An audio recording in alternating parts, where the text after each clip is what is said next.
Bismillahirrahmanirrahim. Assalamualaikum warahmatullahi wabarakatuh. Berjumpa lagi dengan Bapak di mata pelajaran fikih Madrasah Aliyah kelas 12 semester genap. Oke, selanjutnya kita akan membahas tentang kaidah fikih asasi yang ketiga. Tadi sudah Bapak jelaskan tentang kaidah fikih asasi yang kedua, yaitu tentang al-yaqinu la yuzalu bisyak atau la yazulu bisyak. Ya, bahwa keyakinan itu tidak bisa dikalahkan dengan keraguan-raguan. Nah, yang ketiga, kita akan lanjut ke kaidah fikih asasi yang ketiga, yakni adalah al-masyaqqatu tajlibut taisir. Nah, atau al-musyaqqah, ya, ada yang al-masyaqqah, ada juga yang al-musyaqqah. Kaidah fikih asasi yang ketiga ini berbicara tentang kemudahan-kemudahan yang akan didapatkan oleh seorang mukallaf ketika dia diberikan sebuah tuntutan hukum. Nah, al-masyaqqatu tajlibut taisir artinya kesukaran itu dapat menarik kemudahan. Maksudnya bagaimana, Pak? Nah, contohnya gini. Kita kalau misalnya sholat, nah itu kan harusnya berdiri, ya. Sholat wajib itu, salah satu wajib sholatnya itu adalah berdiri. Tapi kalau kita sakit gimana nih? Nah, maka kita mendapatkan kemudahan, atau dalam bahasa agamanya rukhsah. Atau misalnya Bapak gini ya, nenek Bapak kan di rumah juga sakit, ya, sakit. Karena udah gak bisa kemana-mana, BAB di situ, pipis di situ. Jadi ada kemungkinan yang dia pakai itu najis terus. Bagaimana hukumnya? Maka Islam itu sebagai agama yang rahmatan lil alamin, punya salah satu kaidah, ya, yaitu adalah al-musyaqqah atau al-masyaqqatu tajlibut taisir. Ketika kita mendapatkan kesukaran, maka akan diberikan kemudahan. Oke, kita lanjut. Latar belakang kaidahnya apa? Latar belakang kaidahnya yang pertama adalah Islam adalah agama yang memiliki misi rahmatan lil alamin, artinya rahmat bagi seluruh alam. Jadi kalau kita ingin menjadi rahmat bagi seluruh alam, tentu akan banyak kemudahan-kemudahan dan tidak membebani. Ada juga Islam itu mempunyai prinsip menyelesaikan persoalan yang sulit yang dialami oleh mukallaf, maka akan diberikan kemudahan, atau dalam bahasa fikihnya itu adamul haraj, ya. Jadi ketika kita punya persoalan yang sulit dipecahkan, ya kita nggak bisa ngapa-ngapain lagi. Kayak tadi, ya, orang tua yang nggak bisa kemana-mana, pipis tidur di situ, dia pengen sholat, atau kan masih wajib sholat, ya. Maka dia kesulitannya itu akan diberikan keringanan oleh agama. Jadi Islam itu enggak, wah pokoknya kamu harus suci, harus apa, enggak. Tapi ada namanya rukhsah, keringanan. Nah, kemudian yang ketiga, bahwa Allah itu tentu tidak akan membebani manusia di luar kemampuan hambanya. La yukallifullahu nafsan illa wus'aha, atau bahasa fikihnya itu qilatut taklif. Jadi Allah itu gak mungkin ngasih beban ke manusia itu di luar kemampuan hambanya. Kita puasa juga kan disuruh juga untuk berbuka, disuruh juga untuk sahur. Nah, kemudian tagoyur ahkam bitagoyur amkan wal azman. Kadang perubahan hukum itu bisa ditempuh dengan perubahan tempat dan perubahan waktu. Ini latar belakang kaidahnya. Jadi Islam itu kan agama yang rahmatan lil alamin. Nah, untuk mewujudkan rahmatan lil alamin, tentu dia tuh harus adaptif dengan segala sesuatu. Jangan terlalu saklek. Ada yang memang yang saklek, cuma Islam mempunyai konsep at-taisir ini atau rukhsah. Mana apa saja yang nanti yang bisa dirukhsah, diberikan keringanan. Nah, selanjutnya akan kita bahas. Tapi sebelumnya bahwa dalam Al-Quran juga ternyata banyak ayat-ayat tentang peniadaan kesulitan. Wama a'udzubillahi minasyaitonirrajim wama ja'ala 'alaikum fid dini min haraj. Ya, ada juga yuridullahu bikumul yusra wala yuridu bikumul usr. Nah, apa saja sih kesulitan yang bisa mendapatkan keringanan? Nah, ternyata ada beberapa. Yang pertama, orang yang sedang bepergian atau safar, maka dia mendapatkan keringanannya apa? Qashar. Qashar itu apa? Meringkas sholatnya dari yang 4 menjadi 2 rakaat. Ya, yang udah 2 jangan diringkas jadi 1. Bagi yang 3 jadi 1,5, enggak ya. Hanya berlaku bagi yang rakaatnya 4, duhur, asar, dan isya. Jadi orang yang bepergian itu berhak untuk mendapatkan keringanan. Karena kalau kita naik kendaraan umum ya utamanya, kalau kita biasa transit dulu kan nggak lama, bentar-bentar. Nah, maka kita bisa laksanakan qashar ini. Bahkan justru kita tuh jangan menganggap bahwa ketika kita meringkas sholat itu tuh kualitas sholat kita tuh berkurang. Justru Nabi itu ingin ketika Allah itu memberikan keringanannya itu dilaksanakan. Jadi jangan mentang-mentang pengen, saya mau pengen 4 aja biar pahalanya 4. Enggak kayak gitu.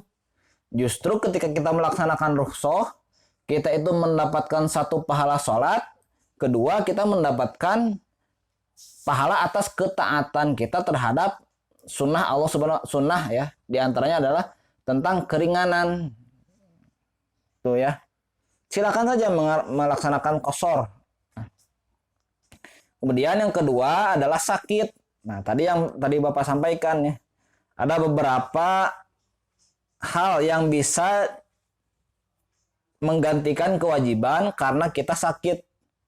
Orang yang mohon maaf misalnya memiliki penyakit di kulitnya, di apa, sehingga ketika terkena air wudhu mungkin penyakitnya akan tumbuh dan sebagainya, maka bisa digantikan dengan tayamum. Atau orang yang benar-benar sudah tidak bisa berdaya di tempat tidurnya, orang tua nenek-nenek kita, bisa digantikan dengan tayamum. Sholat sambil duduk, nah itu juga termasuk keringanan karena sudah tidak mampu untuk berdiri, maka kita sholatnya duduk.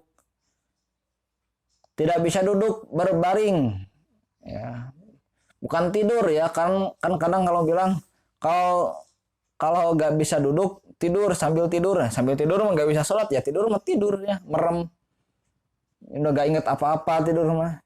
Tapi sambil berbaring ya. Sampai nanti akhirnya kalau nggak bisa banget pakai bahasa isyarat saja. Atau bahkan ada yang boleh tidak puasa Ramadan, termasuk yang safar ini, atau yang sakit.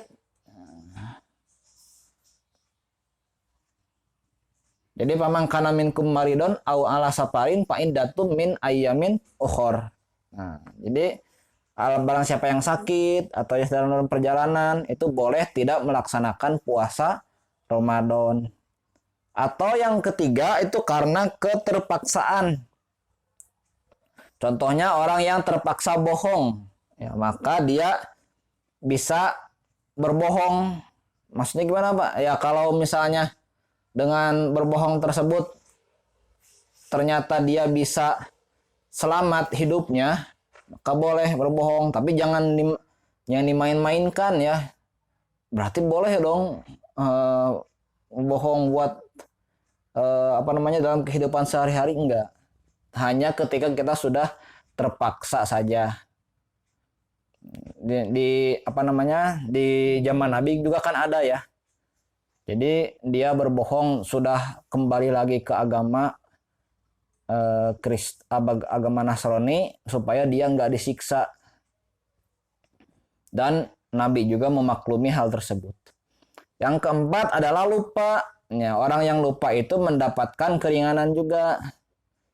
Nah, yaitu keringanannya tidak dihukumi sebagai orang yang berdosa. Ya, man nasiya sholatan aw nama anha fal yusolliha ida dzakaraha. Barang siapa yang lupa atau ketiduran untuk sholat, maka sholatlah ketika dia ingat.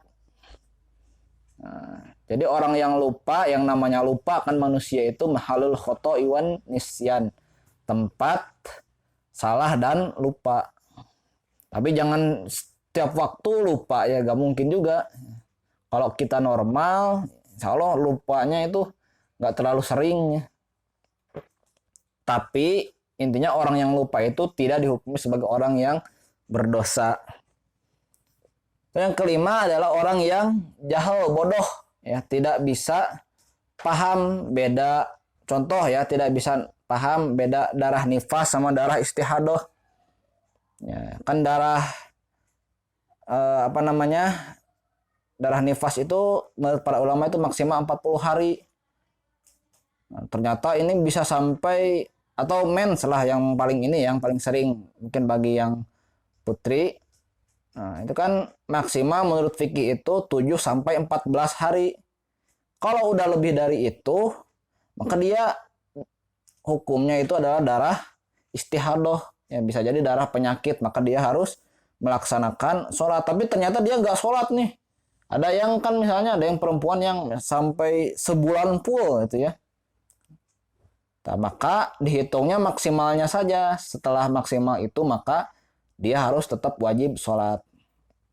Tapi karena dia awalnya nggak tahu, nah, maka dengan ketidaktahuannya tersebut, maka tidak dijadikan sebagai sesuatu yang berdosa. Maka menuntut ilmu itu hukumnya wajib itu karena biar kalian tahu hukumnya. Tata cara wudhu, tata cara sholat. Nah, jangan sampai keliru. Atau dengan kesulitan. Contoh ketika kita sulit mendapatkan obat yang halal, nggak ada lagi nih. Nah, nggak ada lagi kecuali ternyata yang diambil dari barang-barang yang haram. Contoh dari daging babi atau dari bangkai. Nah, maka itu bisa diperbolehkan. Kalau nggak ada lagi ya, catatannya kalau tidak ada lagi. Kalau masih ada yang halal, usahakan yang halal. Beberapa ya masih ragu lah Bapak juga ya. Coba dicek kebenarannya. Beberapa vaksin yang disuntikan kepada kita bukan vaksin yang corona ya. Kalau vaksin yang corona itu sudah jelas suci dan halal. Beberapa vaksin yang lain itu dikatakan mengandung barang-barang yang haram. Tapi karena nggak ada lagi, nah, maka boleh dipakai. Jadi sebagai orang Islam itu nggak saklek banget nih kita sebenarnya ya. Nah, maka model menjadi orang untuk menjadi moderat itu seperti Bapak bilang adalah dengan memiliki pengetahuan kaidah fikih yang baik. Karena kita udah tahu al-musyaqqah tajlibut taisir. Nah, kemudian yang ketujuh ada kurang akal. Contohnya orang yang idiot ya, orang yang gila, orang yang pikun. Nah, namanya orang kayak gitu tentu mendapatkan keringanan.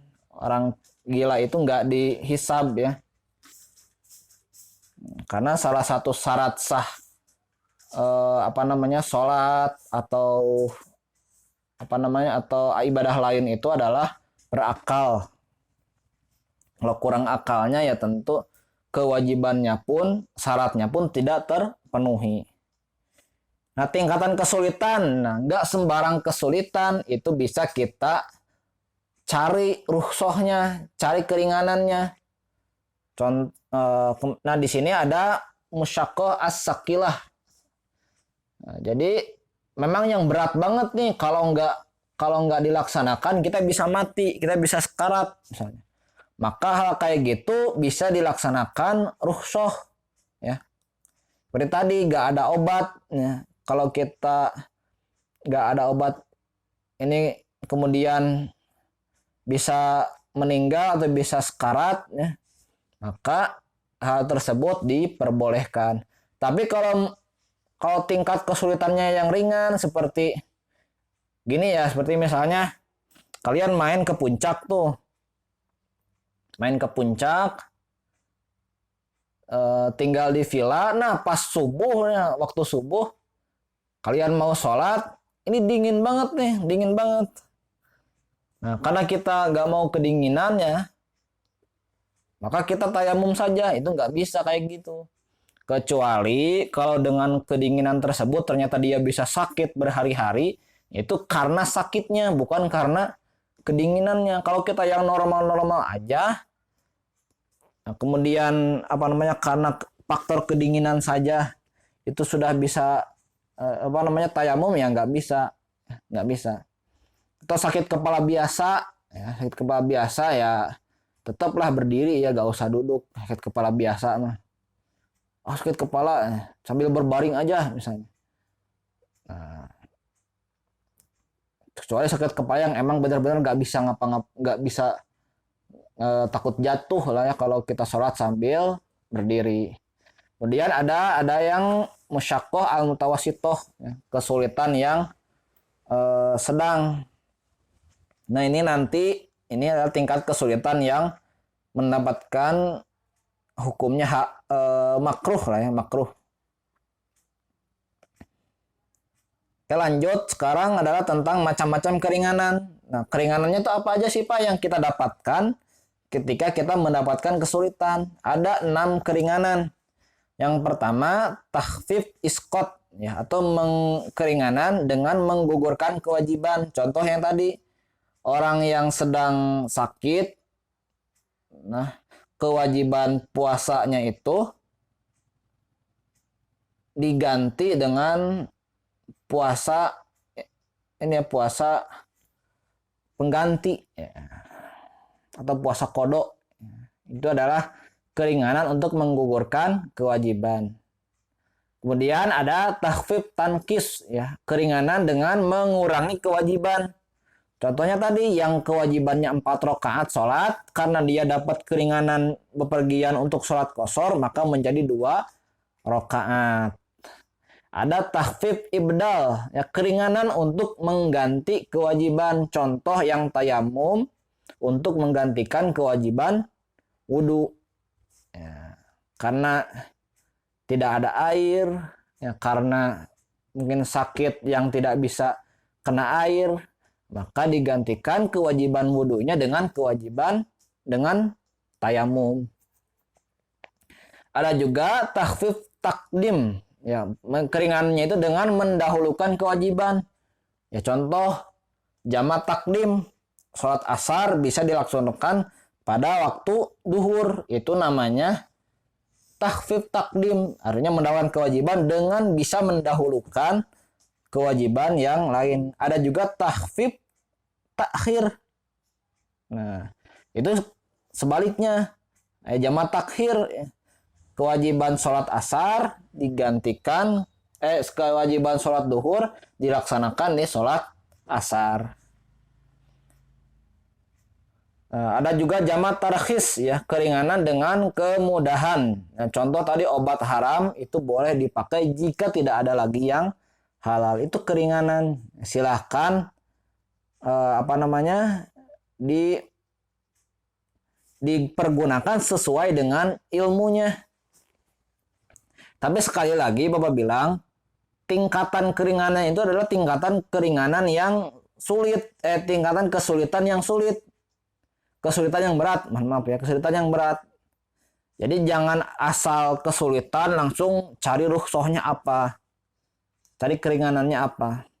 Tapi Islam itu intinya ingin memberikan solusi ketika seseorang itu mendapatkan kesulitan, mendapatkan keterpaksaan, mendapatkan penyakit, mendapatkan musibah, maka dia bisa mencari jalur yang ringannya apa. Jadi nggak menyiksa. Karena zaman Nabi itu pernah ada orang yang meninggal gara-gara dia, mohon maaf ya, misalnya ada dulu ada sahabat yang mimpi basah, ya, mimpi basah. Nanya ke temannya, ini saya mimpi basah, sedangkan keadaan ini dingin nih. Kadang kita sekarang itu dingin. Maka bagaimana cara cara agar suci kembali. Nah, si sahabat yang ini ngasih tahu bahwa tetap harus tetap harus mandi. Ya, akhirnya dia mandi sampai meninggal. Si sahabat yang mimpi basah ini tadi, sampailah berita ini ke Nabi. Nabi justru mengecam sahabat yang ngasih tahu bahwa harus tetap sholat, harus tetap mandi wajib. Ya, padahal tadi seperti Bapak bilang ada keringanannya, tapi nggak asal dingin ya.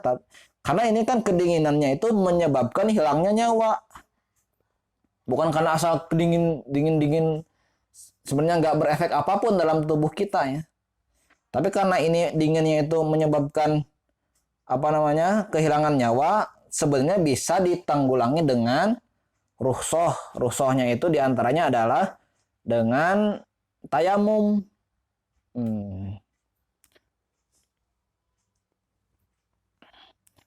Nah, kemudian selanjutnya adalah hukum melaksanakan rukhsah. Ada yang wajib. Ini wajib dilaksanakan. Contohnya berobat atau memakan bangkai, hal-hal yang diharamkan. Bapak sering contohin kayak gini. Kalau kita lagi di hutan tersesat, nah, kita nggak ada makanan lagi kecuali ada misalnya daging babi. Nah, maka kita itu jangan milih untuk mati. Saya mending mati saja daripada makan daging babi. Nah, maka kita harus milih makan daging babi daripada kita memilih mati. Kita pilih saja daging babi, makan daging babi. Nah, kemudian yang sunnah itu salah satu contoh rukhsah yang wajib diambil. Jangan sampai kita milih mati. Atau yang sunnah, yang selanjutnya adalah yang sunnah. Ya, ini adalah dengan melaksanakan qashar. Seperti tadi Bapak bilang, jangan sementang-mentang kita merasa 4 itu lebih banyak daripada 2, kayaknya bakal banyak banget nih. Banyakan 4 nih, karena kita pakai mobil pribadi misalnya. Justru dengan melaksanakan qashar, kita itu mendapatkan pahala sholatnya, juga pahala ajaran Nabi, ya, pahala melaksanakan perintah Allah dengan melaksanakan qashar. Ada juga yang makruh, diantaranya bagi orang yang gejalanya ringan, tadi mengambil rukhsah tapi gejalanya ringan, itu makruh. Mubah diantaranya adalah jual beli salam. Jual beli salam itu adalah yang bayar di awal, barangnya belakangan. Ya. Ada juga yang khilaful aula. Khilaful aula itu menyelisihi keutamaan. Di antaranya orang yang terbiasa sholat berjamaah, kemudian dalam beberapa hal dia mendapatkan sesuatu yang harus dijamak, maka boleh saja dia melaksanakan sholat berjamaah. Oke, itu tadi kaidah fikih asasi yang ketiga, yaitu al-masyaqqatu tajlibut taisir. Nah, intinya Islam itu agama yang adaptif, sebenarnya beradaptasi dengan perkembangan zaman. Tapi ya tidak ada juga ajaran yang saklek. Contohnya ya, karena misalnya capek duhur jadi 2 rakaat aja lah Pak.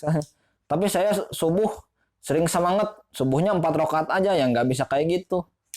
Ya, ada hal-hal yang saklek, ada juga hal-hal yang beradaptasi. Contohnya tadi orang yang sakit boleh nggak berdiri. Ya, orang yang sapar boleh dikosor. Itu adalah inti dari kaidah asasi yang ketiga. Mungkin itu saja dulu yang bisa Bapak sampaikan. Apabila ada pertanyaan silakan nanti dihubungi saja secara pribadi. Ya, kita billahi fisabilil haq, wassalamualaikum warahmatullahi wabarakatuh.